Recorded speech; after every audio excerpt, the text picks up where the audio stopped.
Bill, some changes obviously. Were they injury related in the end with Selwyn being ruled out? Yeah, so obviously Tom Gilbert was a guy that he's probably going to miss the rest of the season. Joe Arrow is going to miss the rest of the series, and look, Selwyn's just not quite 100% fit right now, and heading into next Wednesday, we thought the best option was bring Xavier in, and Xavier's been playing fantastic footy. He was involved in the series last year, unfortunate to do his ankle in game one. Tried to play on with it, showed plenty of courage to stay out there for a period of time, and he's been playing some great footy, so look to welcome him back into the team. Recall for Milwaukee for the Lakers as well. Yep. Billy, that's what you're thinking there? Well, I've been watching Mo for quite a while now, and like I've always said, you need two things to happen for you to be in this arena and to play for this team, and the first one is to be capable and to have earned that opportunity. That doesn't always just get you there, and then you need an opportunity to get there. So with the injuries to Jai and Tom Gilbert, there's an opportunity for Mo now, and he's been knocking on the door for quite a while. I think he's playing as good as I've ever seen him play. It was a good phone call, calling Mo and his partner, who's they're expecting their first child at the end of the year, and it's been a lot of hard work for Mo and a lot of sacrifice, and he certainly earned this opportunity. Bill, can I ask about Felice? You've won premiership with Felice before. Yeah. Beginning of the season, he had an amazing start to the season after missing last year's series. Now suspended but available. Was there a consideration at all that you might name him without a game under his belt, or was that just not an option at all? No, it's certainly a consideration. We consider all Queenslanders, and we just feel that this is the best ingredients for this Queensland team for this game. And Felice has done a fantastic job throughout his whole career, but in particular for this maroon jersey. It's just a shame that he hasn't been playing football over the last month, and that's pretty important. To go out there and play one of the highest intensity games of rugby league without any footy under your belt, well, it's not easy, but we felt that this was the best option. Having said that, though, Nano has only played 50 minutes for Leeds, so you're confident that he can run it out? Yep. So what does he bring to the side then, with the reason he beat Corey Horsburgh and obviously Felice? Well, firstly, he played all 3 games last year, Jeremiah, and was outstanding. He had a great year last year, and I think the thing that gave me confidence in Jeremiah coming back into the team is he did come back from suspension, and I felt that was probably the most energy he's had in his footy all year.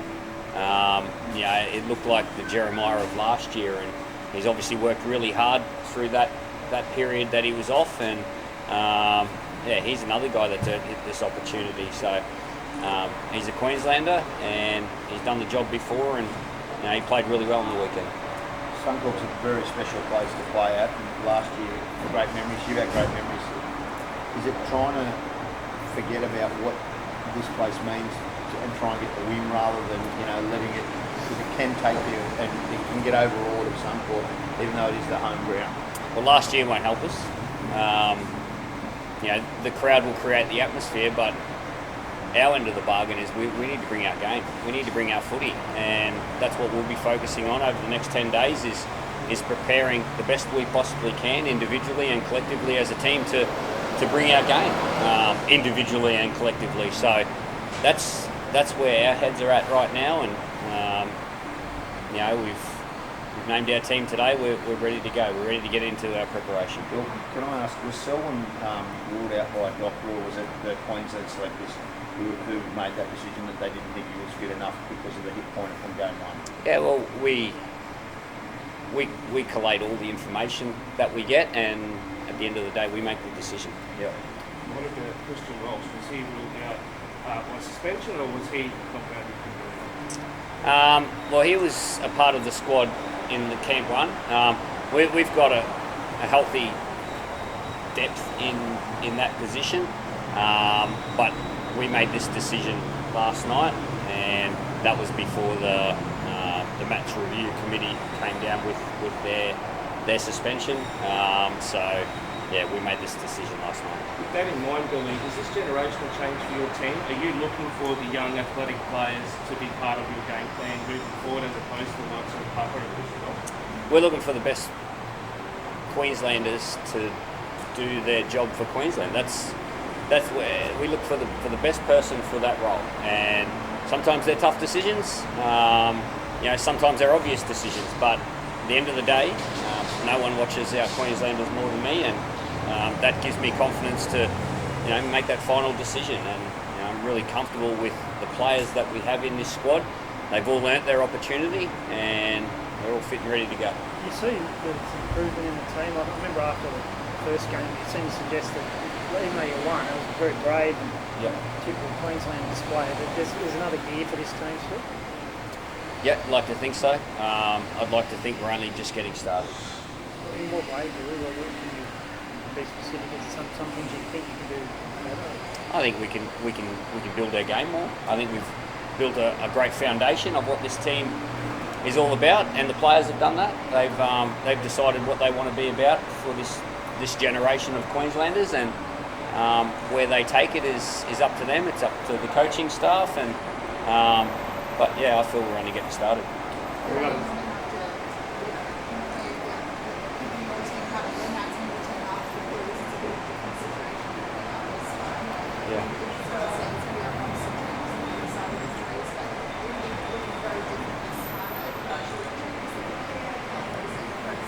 Yeah, it's an interesting situation. Obviously, there's a game played this afternoon. Out of respect, I've spoken to a couple of players that are playing this afternoon, a couple of Queenslanders, that weren't in the 19-man squad, but I felt it was right to speak to those players, before they heard it elsewhere, so that they can focus on their footy for their clubs this afternoon.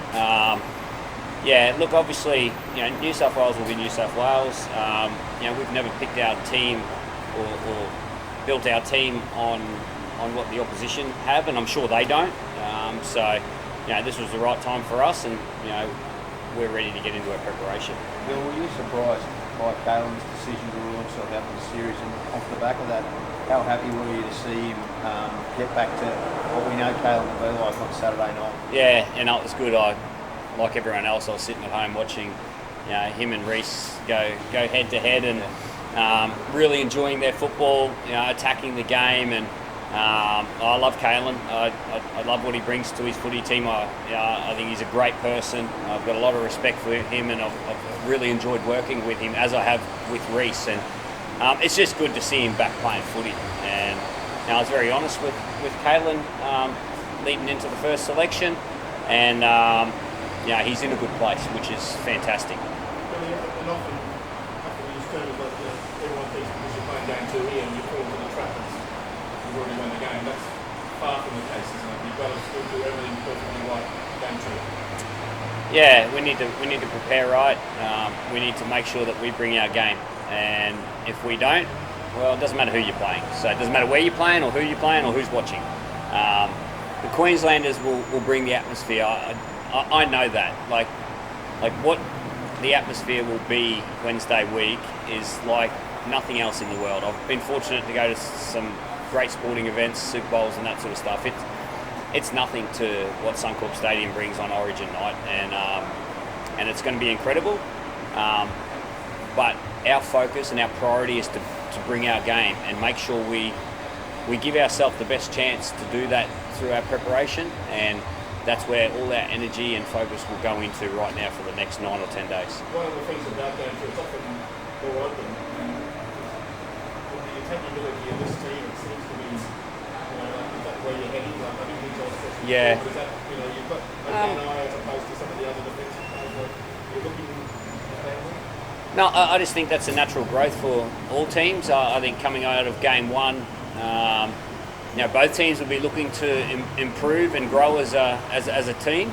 So I would expect New South Wales to be better with the football, better connected in defence, and same with us. I would expect us to grow as a footy team, from game 1 to game 2, and from last year's series to this year's series. So naturally that's what happens if you continually work hard on your game and you make sure you're thinking around earning it rather than it's just going to happen. And that's where I was heading with that.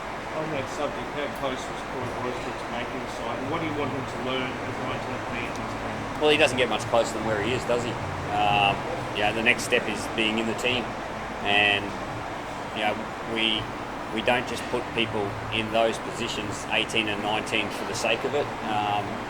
They need to earn that opportunity, and Corey's certainly done that, and he's done it through his actions. He's done it through the habits he's built in his game, as AJ Brimson. So they're not just here to make up the numbers. If they're needed, we'll have confidence to see them run out in a maroon jersey. What have you seen from AJ given the limited footy he's actually been able to get with his hamstrings and makes you to bring him into the squad? It's actually probably that. The limited footy that he has played, but has still played at an extremely high level. The great thing with AJ is he can play multiple positions. He's played for Queensland in the centres before. He can play fullback, he can play in the halves. He's tough enough and defends well enough to play in the middle of the field if needed. Kalen Pong has done that, Daly Cherry Evans has done that, Cooper Cronk's done that. A number of players have done that. Ben Hunt's doing it right now. So, like I said, confidence wouldn't go anywhere if those guys were in our team. Xavier, I guess, coming in as well. I guess a lot was written earlier in game one about Dane not getting picked. Was Dane another in that conversation for Xavier, or is Dane seen more as a centre rush? Gags is always in the conversation. He's a great player. We've all seen what Dane brings, and I think he's playing some good football at the moment. So, again, if Dane Gagai's in your Queensland Origin team, you've got confidence in that. But right now, we're confident in the players that are in this building here behind us, and like I said, they're all ready to go to prepare for one of the biggest games of their career. With Mo coming in as well, you touched on him before, but his best game seemed to have been against the Blues back when he played Payne against the Bronx Junior against the Eels. Is that something you're looking to, or is it more the consistency of performances that you provided? Yeah, probably the consistency, to be honest, because when you get tired, you fall back on your habits, and the consistent habits you have in your game is automatic nearly. So, like I said, it's probably more the consistent performance rather than the one-off performances that I look for.